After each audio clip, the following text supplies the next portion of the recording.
ریاستی ایوانوں میں ایک بار پھر آئین کے تقدس پر وار کی تیاری کی جا رہی ہے۔ 26ویں ترمیم کے زخم ابھی مندمل نہیں ہوئے کہ اب 27ویں آئینی ترمیم کے نام پر ایک نئی مہم جوئی شروع کی جا رہی ہے۔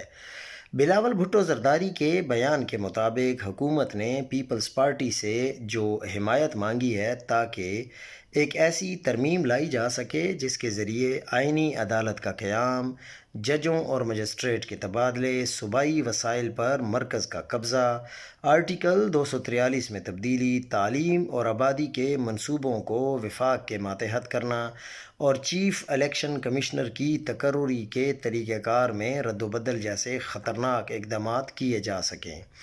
یہ سب دراصل آئین کے بنیادی ڈھانچے میں دراڑ ڈالنے اور وفاقی توازن کو برباد کرنے کی ایک منظم کوشش ہے۔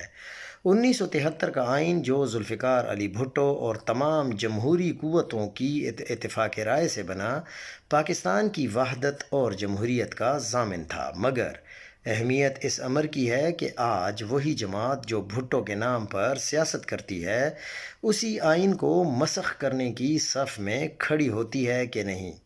یہ پارلیمان جو فارم 47 کی پیداوار ہے کسی بڑی آئینی ترمیم کی نہ اخلاقی حیثیت رکھتی ہے اور نہ ہی عوامی تائید۔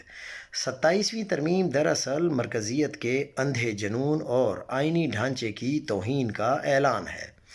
اگر جمہور پسند قوتیں اب بھی تماشائی بنی رہیں تو پھر نہ آئین کی روح باقی رہے گی نہ وفاق کی بنیاد، صرف مایوسی، انحطاط اور راکھ میں دبی جمہوریت کا نوحہ ہوگا۔